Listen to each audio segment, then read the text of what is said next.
Have you ever, in those rare, quiet moments amidst the hustle and bustle, asked yourself, all of this, what's it really for? You're born, you grow up surrounded by family, and then you step onto the relentless treadmill of education. Exam after exam, the pressure to achieve, worrying about grades, all seemingly preparing us for one ultimate goal, finding a stable job. And then what? Get married, build a home, have children, and pour all our energy into caring for our little family. Time marches on, and we age quietly, perhaps with a sense of temporary satisfaction, or maybe with simmering regrets. And then, one day, we leave this world behind. Is that the whole picture? Could it be that the incredible, complex, potential-filled journey of human life, of a human soul, is really just confined to these repeating roles and responsibilities, like a pre-written script? Is there something deeper? More, are we truly living, or are we merely existing according to a set pattern? These aren't easy questions. They touch the very core of our existence, the deepest longings within each of us. And thankfully, there are those who have walked this path before us, who dedicated their lives to pondering, contemplating, and sharing their insights. One such individual is Jiddu Krishnamurti, the renowned Indian philosopher and speaker known for his independent thought, unbound by any doctrine, religion, or ideology. He suggested that what we typically call life, following that societal template, is actually just a small part of it, mere existence. Real living, according to him, isn't about conforming. It's not about following a preset model. It's the journey of understanding the whole of life. And the key to unlocking that understanding isn't found somewhere far away. It lies right here, inside you. You, as an independent human being, must discover for yourself and find out for yourself what is true and what holds meaning for you. Today, we'll explore these profound lines of thought through the lens of the book Think on These Things, a collection of Krishnamurti's talks, particularly with young people, but its message resonates with all of us, no matter our stage in life.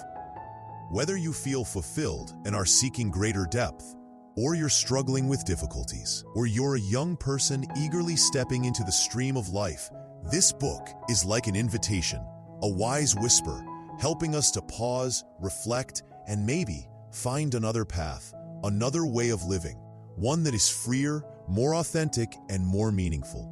So, let's begin this fascinating journey together, right here on BookSmart Insights. Let's start where most of our journeys begin, learning, or more accurately, the education system. From a young age, we're sent to school. What's the goal? To learn reading, writing, math, science, history. We absorb vast amounts of information and hone various skills. For what purpose? The familiar answer we often hear and tell ourselves is to get a good start, so that later we can find a good job, earn good money, and have a stable life. And indeed, as we step into the adult world, the cycle of job hunting and earning a living begins. For most of us, formal learning seems to end there. We go to work, apply what we learned, or maybe not, and life continues. A small minority might pursue higher education, further developing specialized knowledge and new skills. But if we look closely, what's often the deep-seated motivation behind this continued learning? Is it for career advancement, a higher position, earning more money, a more comfortable future, a more abundant material life? To gain more recognition, admiration, and affection from others? Krishnamurti doesn't deny the importance of acquiring knowledge and skills to make a living. That's an essential part of life in modern society. But he poses a fundamental question. Is that all there is? Does the ultimate goal of education stop at turning us into efficient workers, smoothly functioning cogs in the socio-economic machine? India's first Prime Minister, Jawaharlal Nehru, a contemporary of Krishnamurti, once said something beautiful and profound.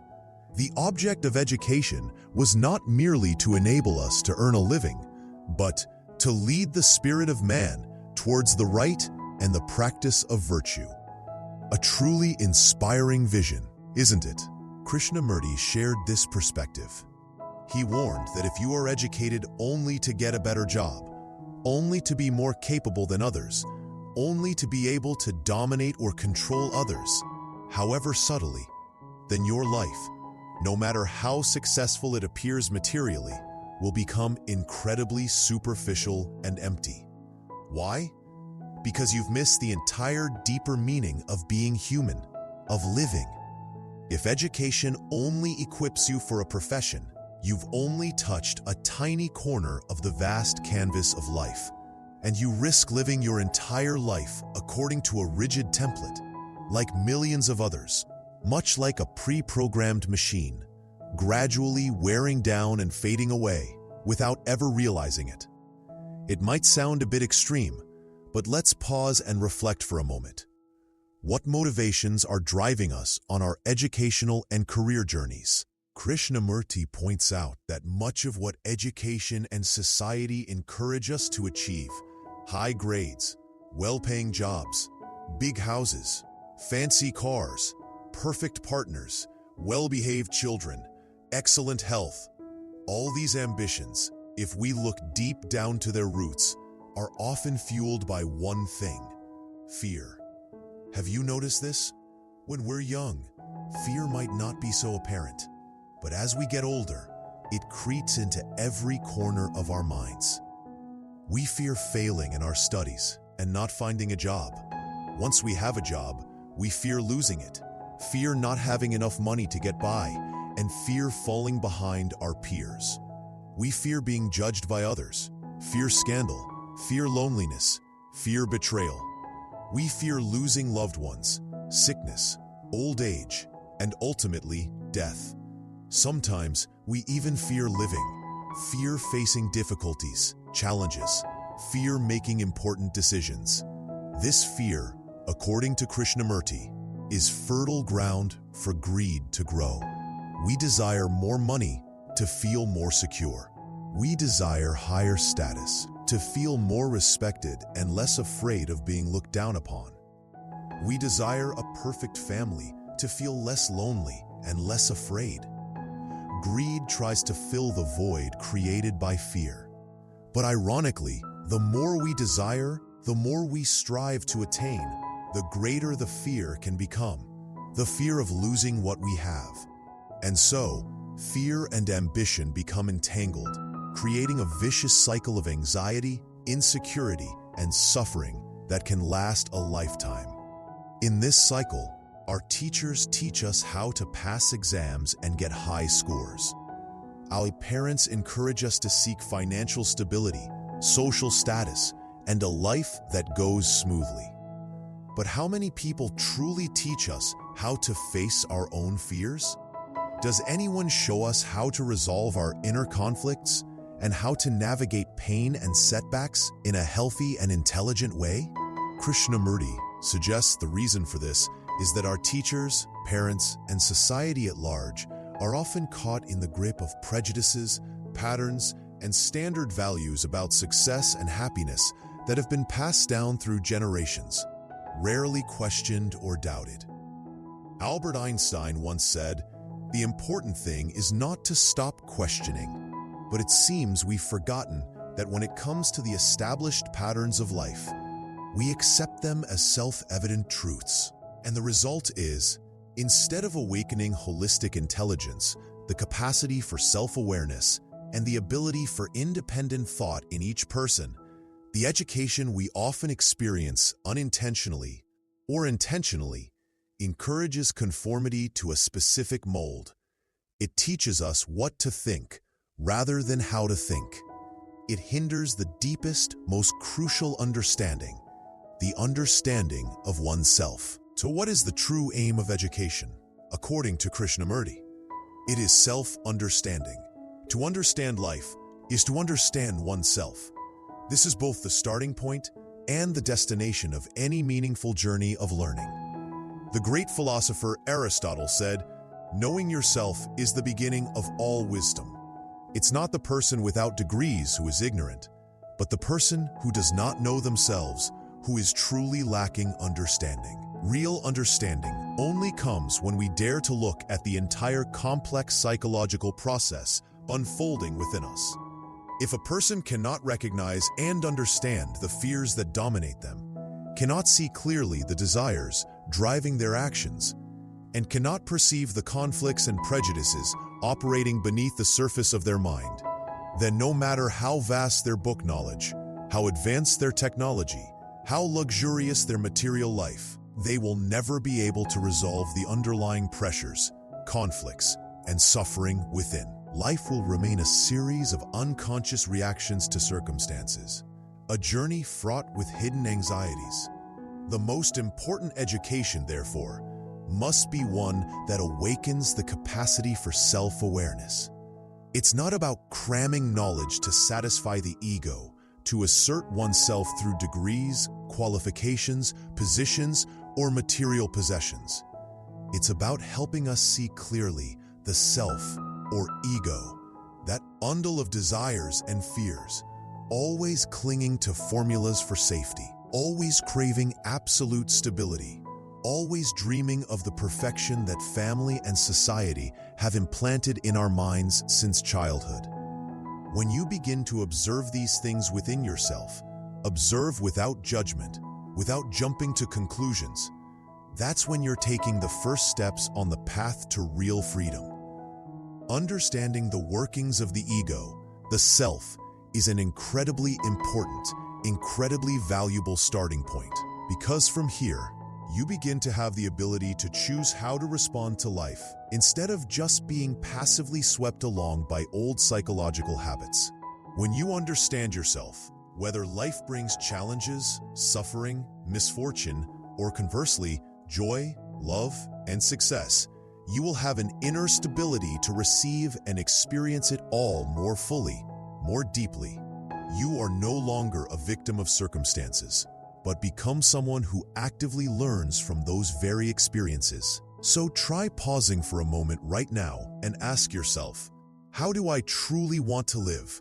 What genuinely brings meaning, peace, and deep joy to me, not to others, not to meet society's expectations? Only when you dare to ask these questions, dare to doubt the well-trodden paths, do you have a chance to find your own way, a way of living that is truly free and complete.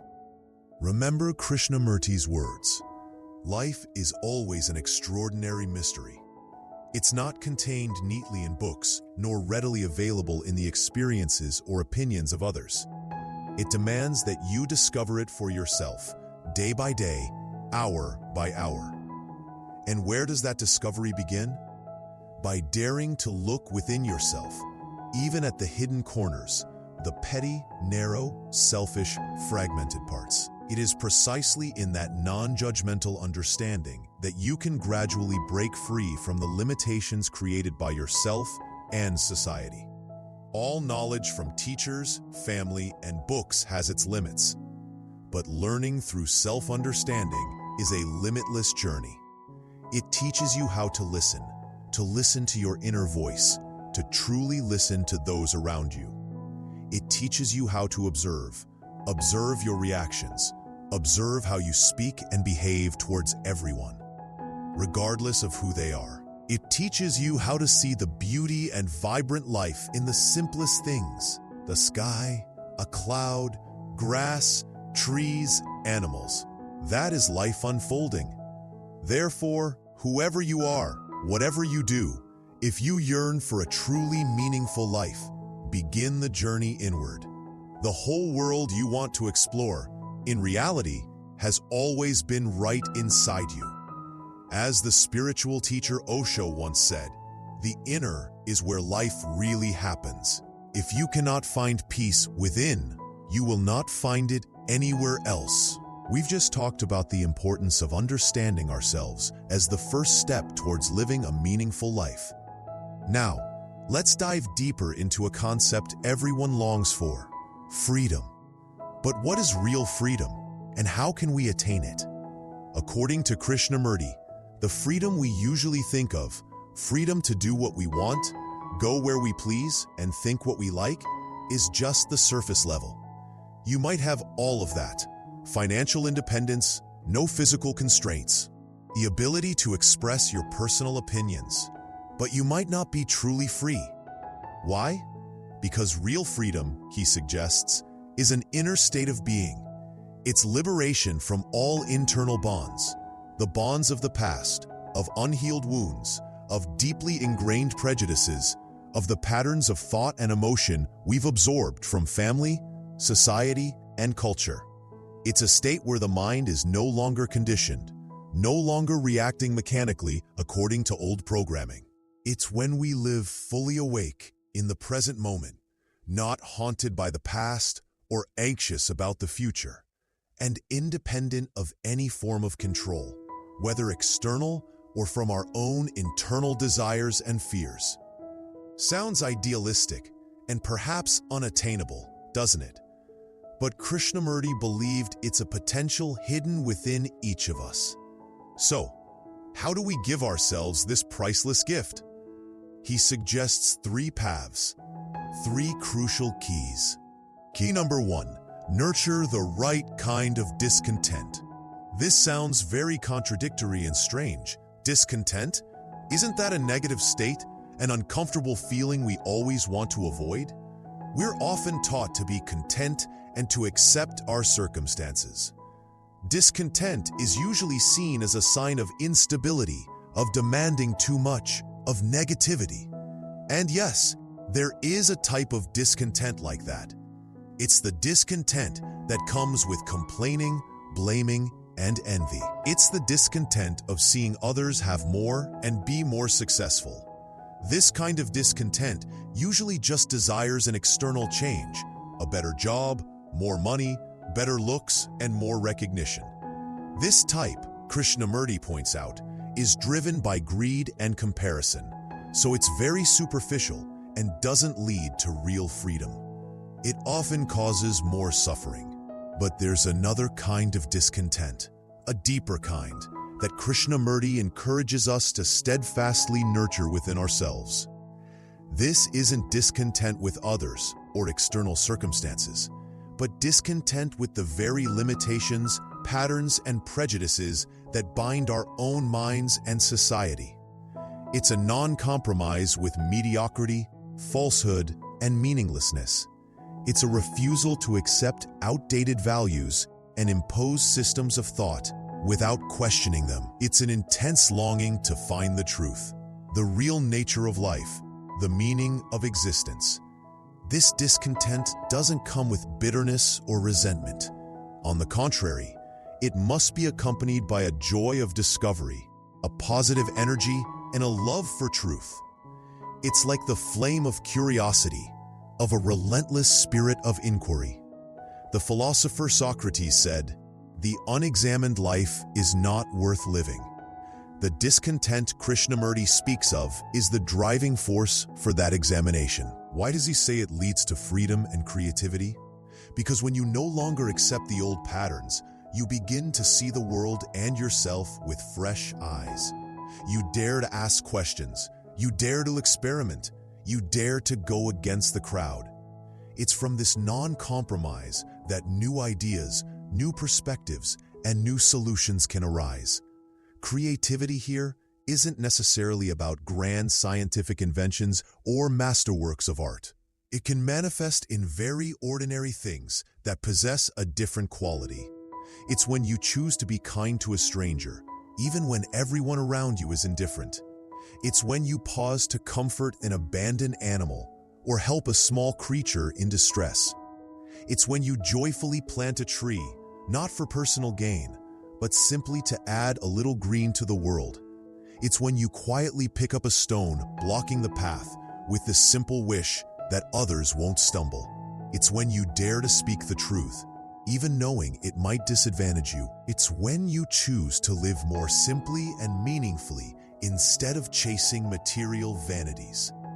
All these small actions, if they stem from a healthy discontent with indifference, apathy, injustice, falsehood, and are performed with joy, with love, then they are the initial expressions of true freedom and creativity. If you continue to nurture this flame of positive discontent, it will gradually light your way, helping you build a newer, more meaningful life that aligns with the truth you discover for yourself. Try looking back now. Is there anything in your current life, in the way society functions, in the beliefs you hold, that makes you feel a subtle discontent, a deep-seated non-acceptance? Don't rush to extinguish it. Observe it with an open, non-judgmental mind. Turn it into motivation to learn, to change, to seek new possibilities. As Steve Jobs once said, the people who are crazy enough to think they can change the world are the ones who do. Positive discontent is the source of that creative craziness. Key number 2, cultivate inner richness. Have you ever wondered why people crave fame so much? Why do we long to be admired, recognized, and celebrated? Maybe you say, I don't need to be famous, but consider it on a smaller scale. Within your family, friends, colleagues, and community, do you desire recognition for your value? Do you enjoy being praised?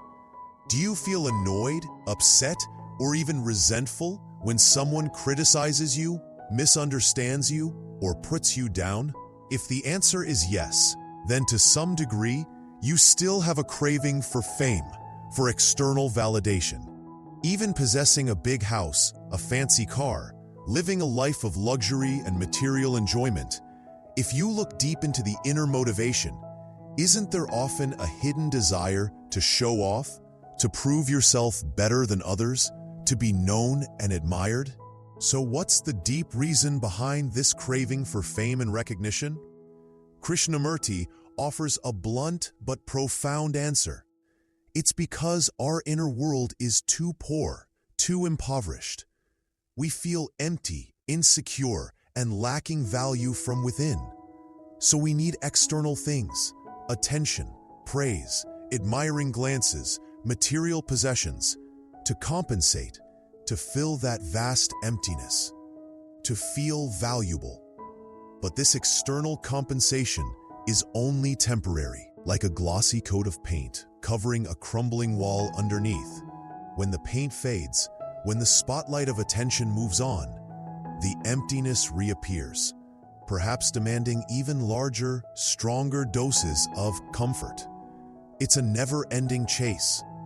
Conversely, a person with a truly rich, interesting, and abundant inner life doesn't find fame or lack thereof to be a significant issue.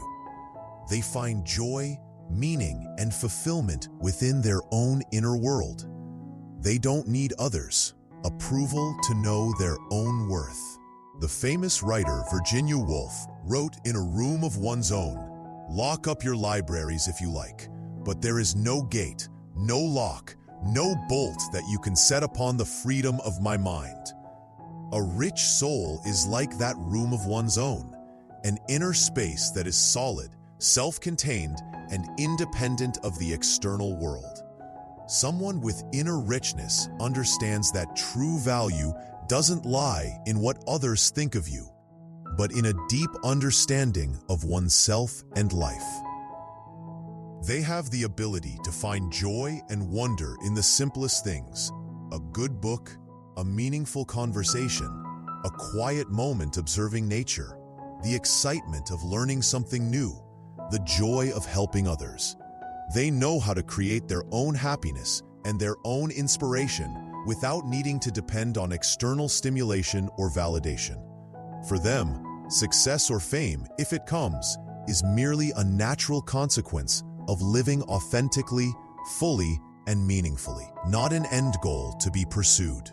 So how do we cultivate such inner richness? Krishnamurti suggests starting with letting go. Sounds paradoxical again, right? Letting go to become rich? Letting go here doesn't mean giving up or becoming indifferent to life. It means letting go of the deep-seated needs to control, controlling others, controlling circumstances, to assert the ego, always proving oneself right, smart, superior, and to gain recognition from others. It's letting go of trying to create a false image of oneself to be accepted or admired. It's no longer being obsessed with having more money, more power, more fame, more things. Instead, learn to live more simply, content with what is truly necessary. Focus on enriching the inner world. Read, learn, reflect, connect with nature, practice gratitude, nurture genuine relationships, and spend time on healthy hobbies that bring real joy. When you shed the burdens of having to prove yourself, control everything, and chase external standards, you'll find your mind becomes lighter and more open. You'll have space to observe, to feel, to love. Your heart will gradually fill with compassion and understanding for yourself and everyone around you. That is true wealth, an abundance that cannot be stolen or lost. Remember, inner richness isn't measured in money or fame, but in peace, self-generated joy, the capacity to love, and the degree of freedom you feel in your soul. Key number 3. The wisdom of stillness and enjoying the beauty of solitude. In this noisy, bustling modern world, we seem increasingly afraid of silence. We fear being alone. Maybe you say, "No, I like being alone." But let's be honest, when you're alone, what are you doing? Are you scrolling through your phone, watching movies, listening to music, playing games, or lost in work? Our technological devices and the endless entertainment options surrounding us create an illusion of connection, making us feel like we're never truly alone. But in reality, they often pull us away from ourselves, drawing us into an automated distraction, a sophisticated escape from our inner world. Try imagining a few days without electricity, without the internet, without your phone. How would you feel? Bored, restless, agitated, anxious? It's very likely you'd start seeking distraction from the outside, calling friends, gathering with neighbors, going to crowded places. Anything to escape the uncomfortable feeling of facing the emptiness within. Why is this? Krishnamurti suggests it's because we haven't been educated on how to be alone in a meaningful way. We're afraid to confront ourselves when there's nothing to distract us. We're afraid to look at the thoughts, emotions, fears, and true desires hidden inside. The renowned psychologist Carl Jung once said, "People will do anything, no matter how absurd, to avoid facing their own souls." An empty, chaotic, dark inner world full of unhealed wounds will always seek to avoid itself at all costs. And unfortunately, our modern civilization, with its countless forms of entertainment and stimulation, becomes the perfect, sophisticated tool for this escape from our own souls. We immerse ourselves in work, in relationships, sometimes just to fill the void, in endless travel, in shopping, eating, even in religious or spiritual practices done mechanically. All these can become ways for the mind to distract itself, to forget the inner reality. When our actions become tools for distraction, our lives, no matter how busy, are like dry leaves floating aimlessly on water, lacking depth, lacking real meaning, and eventually decaying in that very relentless flow.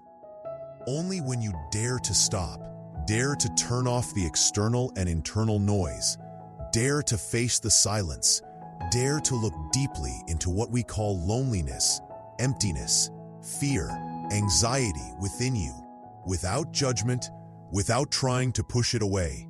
Only then do you begin to truly live, to truly understand yourself. You need stillness. You need space. You need moments of truly being alone, not to do anything, but just to be there, to observe. Observe how your mind constantly jumps around, constantly wants to run away, and constantly seeks stimulation. Observe the layers of desire, craving, and trying to fill the deep hole of the ego with fame, power, possessions, or recognition. The ability to be alone peacefully, or in other words, the ability to enjoy solitude, is a supreme state of freedom that only those who have gathered enough stillness, who have dared to confront and understand their inner loneliness, can achieve. It is completely different from loneliness, the feeling of being abandoned, lacking, and suffering. Enjoying solitude is a state of liberation, of self-sufficiency. When you are in this state, you no longer seek pleasure or satisfaction from the outside. You no longer feel the need to rely on anyone psychologically to feel okay. You are absolutely free from dependence. And this freedom, once attained, brings extraordinary peace and inner strength, helping you navigate all the storms and all the suffering of life with grace. So how do we begin? Try setting aside a little time each day, even just a few minutes, to sit quietly in stillness. You don't need to try to meditate according to some complex method. Simply sit still, close your eyes, or leave them slightly open, and observe your breath. Observe what's happening in your body and mind.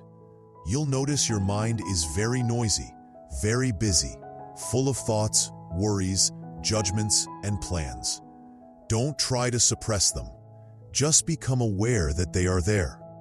Watch them come and go like clouds in the sky. Gradually, with regular practice, the mind will become calmer. Gaps of silence between thoughts will appear more often. A busy, calculating mind has no room for peace, true creativity, or deep understanding. Learn to cleanse the mind daily, just as you wash your body. Keep it fresh and clear. When your mind becomes quieter and clearer, you'll start seeing the external world differently. You'll become more aware of your own reactions, attitudes.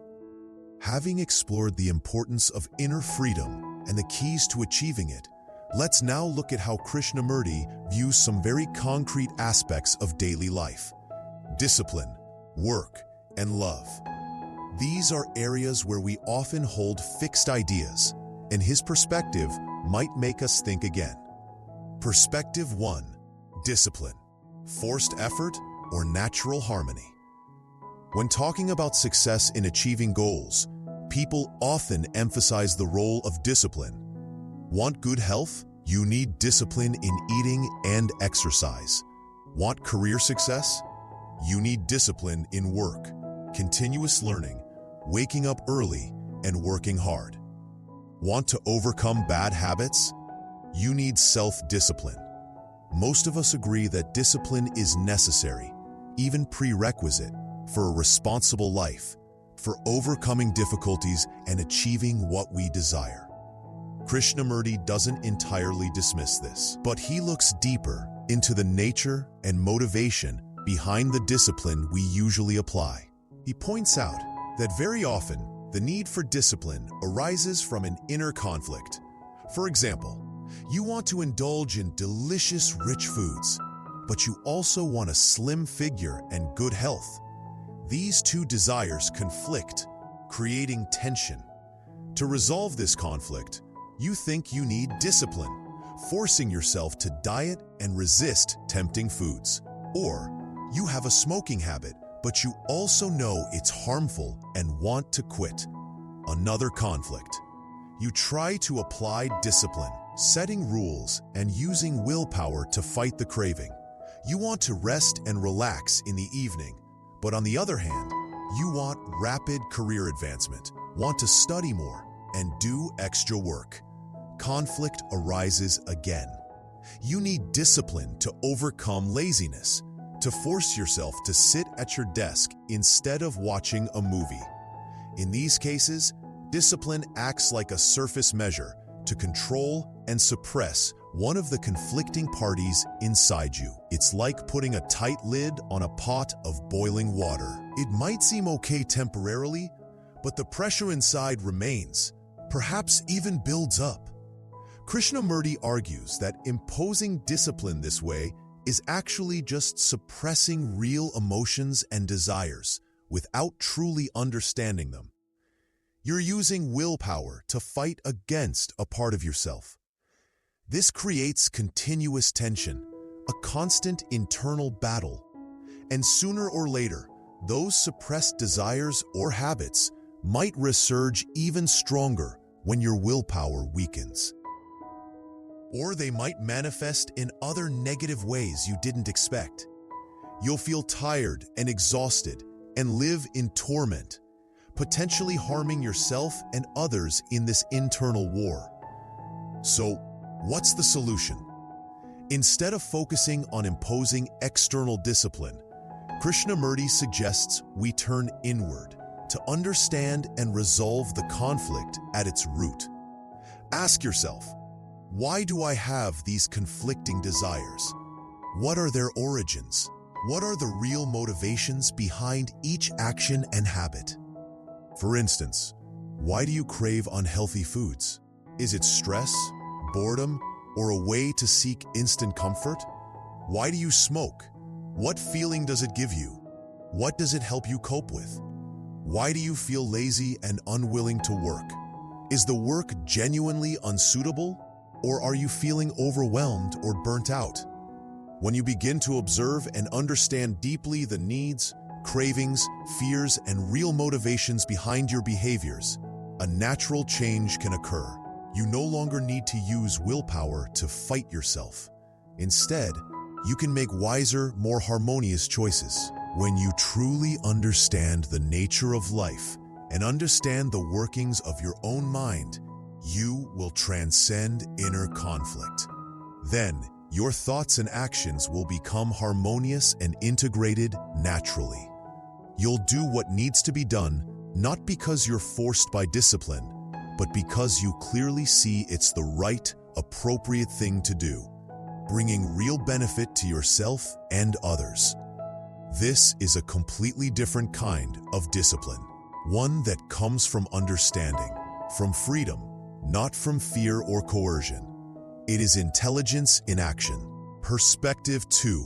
Work. Seeking success or doing what you love. Next, let's talk about work, something that occupies so much of our time and mental energy. As mentioned earlier, education and society often direct us towards seeking achievement according to external benchmarks: high salary, good position, and prestigious company. Few genuinely encourage us to find and do what we truly love. As a result, many of us choose careers based on security, stability, family pressure, or social trends rather than passion or a true calling from the heart. We might do a job for many years and even achieve certain successes, but deep down, we feel empty, tired, and bored. Have you ever heard someone complain about their job, feeling stuck, but afraid to change? Krishnamurti emphasizes the importance of loving what you do. He doesn't say every job must be fun or easy, but he believes that when you do work you genuinely love, work that aligns with your talents and passions, then that work ceases to be just a means of earning a living. It becomes part of your self-expression, a source of energy, and a way for you to contribute value to the world through your authentic self. Most of us tend not to care too much about the field, as long as it pays well and offers status. We think any job is fine, as long as it's stable, but the price for that stability can sometimes be spiritual exhaustion, the loss of joy and meaning in life. At some point, many realize their career choice was a mistake, but feel trapped by too many obligations, family responsibilities, loans, fear of failure, fear of starting over. They don't dare to take the risk, don't dare to leave their comfort zone, and so they endure the inner conflicts, the simmering dissatisfaction, for the rest of their lives. Therefore, Krishnamurti especially advises young people, when you are young, when you have fewer ties, when you are full of energy to explore and take risks. Try your utmost to find what you truly love and want to do. Don't just choose the easiest path, the safest one, or the path others want for you. Listen to your inner voice. Ask yourself, what makes your heart sing? What makes you feel truly alive and purposeful? To do this, you need intelligence and courage. Intelligence is needed to recognize what true passion is versus fleeting interest or external influence, and courage to overcome fear. Fear of not making enough money pursuing a passion. Fear of being judged or looked down upon for taking a different path. Fear of disappointing parents by not meeting their expectations. Fear of the difficulties, challenges, and the price to pay when venturing into a beloved but uncertain field. Only when you dare to face and overcome these fears do you have a chance to find the work you truly belong to. And when you love what you do, you'll work with a completely different spirit. You'll have intrinsic motivation, creativity, and the resilience to overcome difficulties more persistently. So what if you weren't lucky, made a wrong choice, and currently don't have the conditions to change? Krishnamurti doesn't say you must resign yourself. Instead, he suggests changing your perception and approach. Don't try to force yourself to like the job. That usually doesn't work. Instead, pay close attention to the aversion, the tiredness, the resistance within you. Investigate it. Where does this feeling come from? Why do you feel this way? Is it due to unrealistic expectations, comparison with others, some kind of pressure? Or are there aspects of the job itself that are genuinely unsuitable? Try to free yourself from those negative judgments and expectations. At the same time, practice mindfulness in the present moment while you work. Instead of letting your mind wander in boredom or daydream about a different future, try to focus completely on the task at hand, however small. Do it with attention and care, as if it were the most important thing in the world at that moment. As you practice this attention and understanding, you might gradually eliminate the feeling of aversion. You might discover interesting aspects and hidden meanings in the work you never noticed before. Because as Krishnamurti believed, any genuine work, even the most ordinary, if done with attention and love, can hold great meaning. Perspective 3. Love. Possession or unconditional love. Finally, let's talk about love, one of the deepest human longings and also the source of much of our greatest joy and suffering. Krishnamurti stated that most people live in sorrow, unable to find true happiness, because there is no real love in their hearts. This might sound strange, as everyone thinks they know love, are loving, or desire to be loved. But the love Krishnamurti refers to is very different. Unconditional love, the kind of love we typically experience, romantic love, family love, friendship, according to him, is largely not unconditional.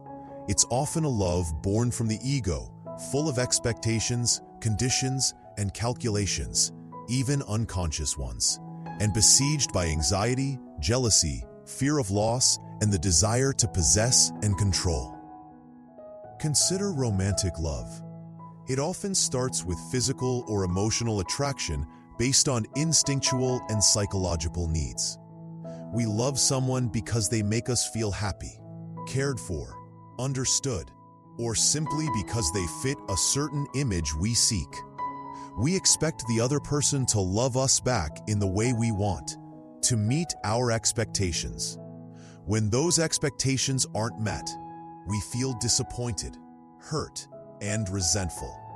We become jealous when we feel their attention shifting elsewhere. We feel fear at the thought of them leaving us. We want to possess them, want them to belong exclusively to us. Is this real love, or is it attachment, dependency, or the satisfaction of the ego's needs? Krishnamurti argued that true love, unconditional love, is loving someone without any expectation of getting something back in any particular way.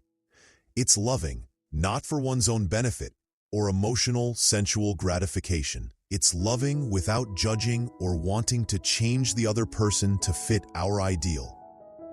It's loving without control, jealousy, or possession. Many people hearing this might laugh and say, "Only saints could love like that. It's unrealistic, impossible." We've confined unconditional love within a prejudice that it's unattainable. But Krishnamurti believed that all of us have the capacity to touch and express this kind of love. How is it possible? Because unconditional love doesn't depend on the object of love. It originates from the inner state of the lover. As Osho said, and this idea aligns with Krishnamurti, someone can give unconditional love because their own inner being is already overflowing with love. They are like a flower releasing fragrance, not to receive anything in return, but simply because it's its nature. They have a natural need to give love, like the sun radiating light, without necessarily demanding anything back. Krishnamurti defined true love as giving completely, your mind, your heart, your entire being, without asking for anything in return, without holding out an empty bowl begging for even a scrap of love. He acknowledged it's not easy, but it's not impossible. It requires profound inner maturity, a liberation from the self-centered ego. What about parental love for children? This is often considered the epitome of unconditional love. Parents sacrifice everything for their children and worry about their every little need. But Krishnamurti invites us to look deeper into the nature of this love too. When your child meets misfortune, you suffer. You say it makes you feel like you can't live. When your child is sick, you worry sleeplessly, exhausted from caring for them. Let's be honest, that suffering and anxiety, who is it mostly for? Is it because you truly feel your child's pain? Or is it anxiety for your own pain, your own suffering when seeing your extension in trouble? Parental love is often tied to possession and expectation. You want your child to be happy, successful, healthy. That's natural. But is it purely for the child's benefit? Or also because you see the child as part of your life, your pride, your continuation? You fear losing the child, fear they won't succeed, fear they'll disappoint you, because subconsciously, you've tied your own happiness and worth to their presence and success.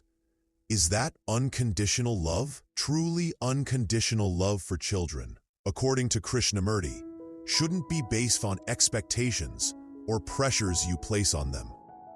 It is understanding and accepting your child as they are, with all their strengths, weaknesses, difficulties, and even the mistakes they might make.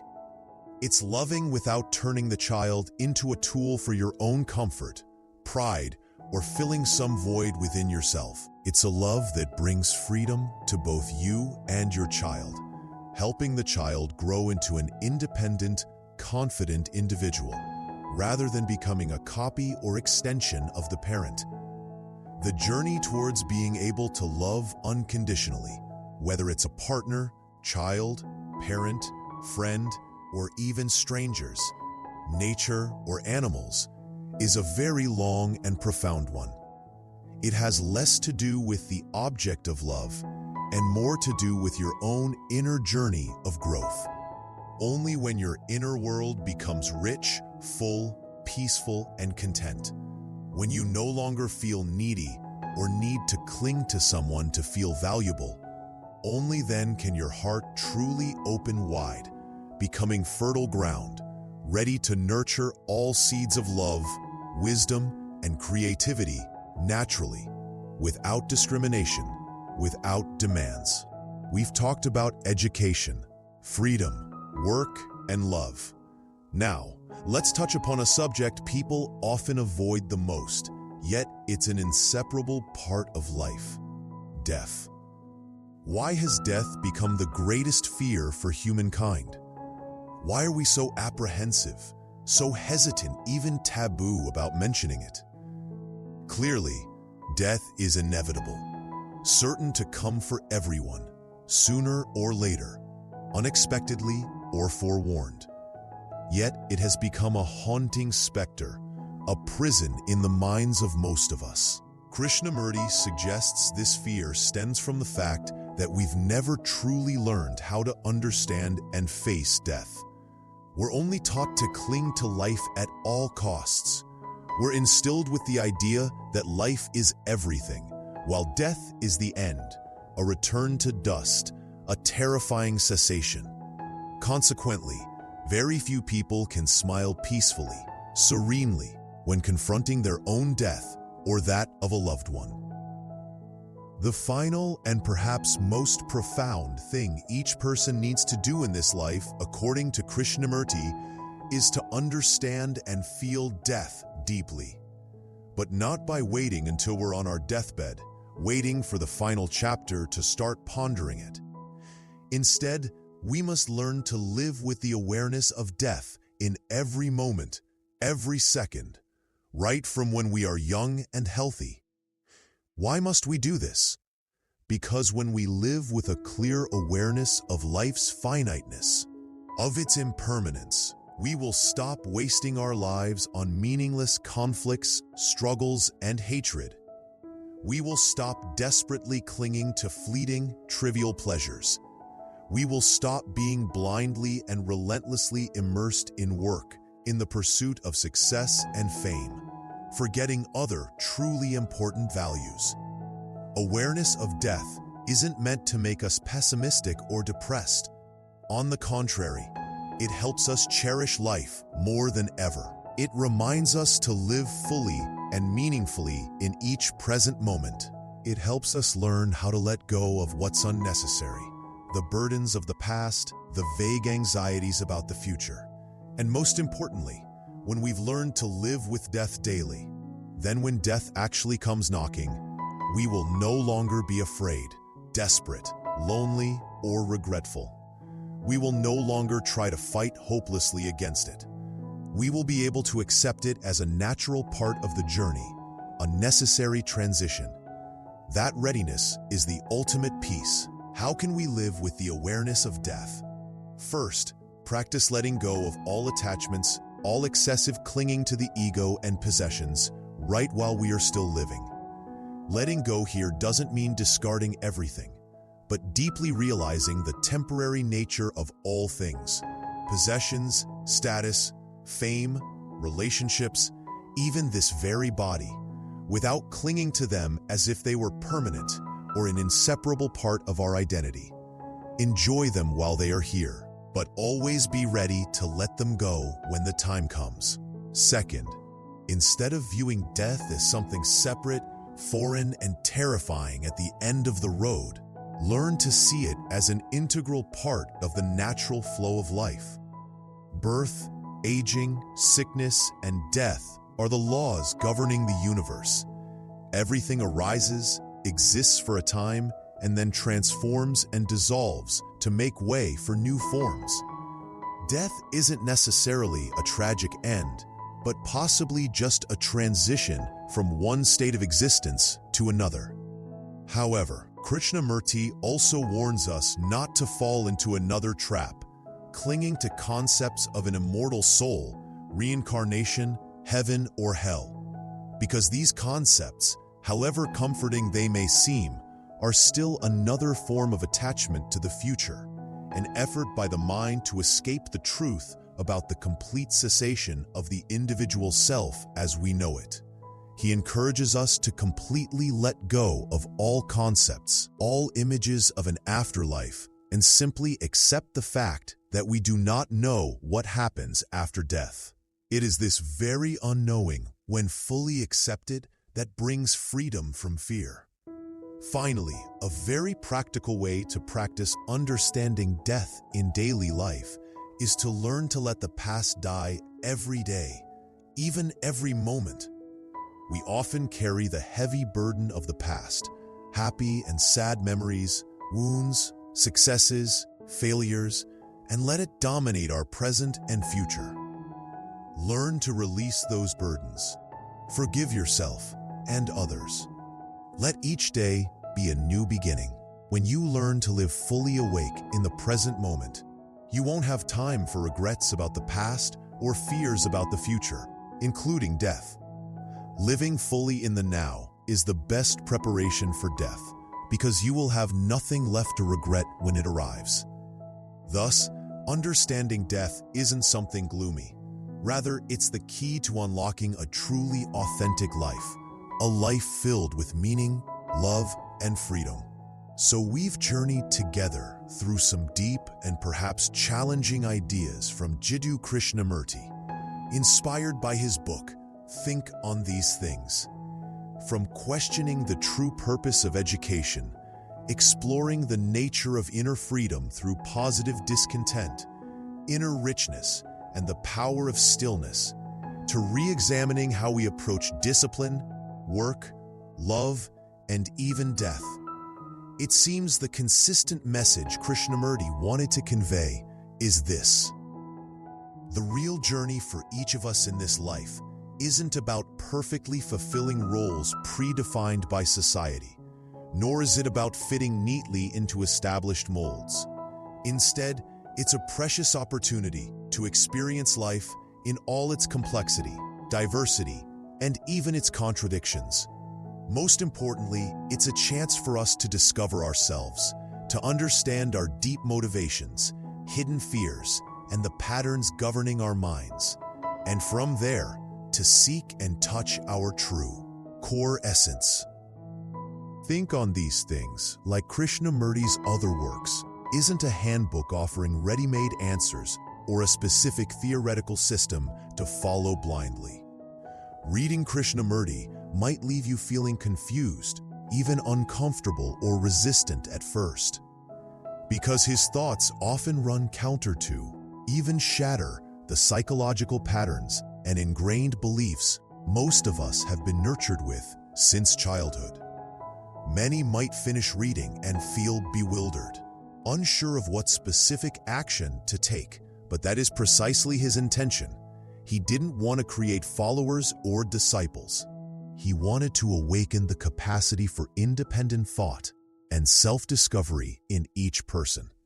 He's like a companion pointing in a direction and saying, "Look, see for yourself, explore." If you can approach these ideas with an open mind and be willing to question your own beliefs, then the journey of reading and reflecting on Krishnamurti can lead to a profound inner transformation. You might realize that all the answers, all the solutions, and all the resources you need to live a meaningful, harmonious, full, and free life have actually always been entirely within you. No book, no teacher, and no ideology can grant you true liberation or happiness. Only you, through self-awareness, honesty with yourself, and the courage to live according to the truth you discover for yourself, can achieve that. The journey of self-discovery is a long one, sometimes challenging, but always incredibly rewarding. Thank you so much for spending this time listening and reflecting with BookSmart Insights on these profound topics today. I hope these insights, based on the thought of Jiddu Krishnamurti, have offered you some fresh perspectives, some valuable prompts to begin or continue your own journey back to yourself. What do you think about these ideas? Was there something that particularly resonated with you, or something that left you pondering or wanting to discuss further? Please share your feelings and thoughts in the comments section below. BookSmart Insights truly values hearing from and learning with our community of book lovers and lifelong learners. And if you found this video helpful, please give it a like to support the channel. More importantly, if you're not yet part of the BookSmart Insights family, please hit that subscribe button and the notification bell so you don't miss out on future videos sharing knowledge from great books. helping us all grow together every day. Thank you once again for being here. Goodbye for now, and I look forward to seeing you in the next video.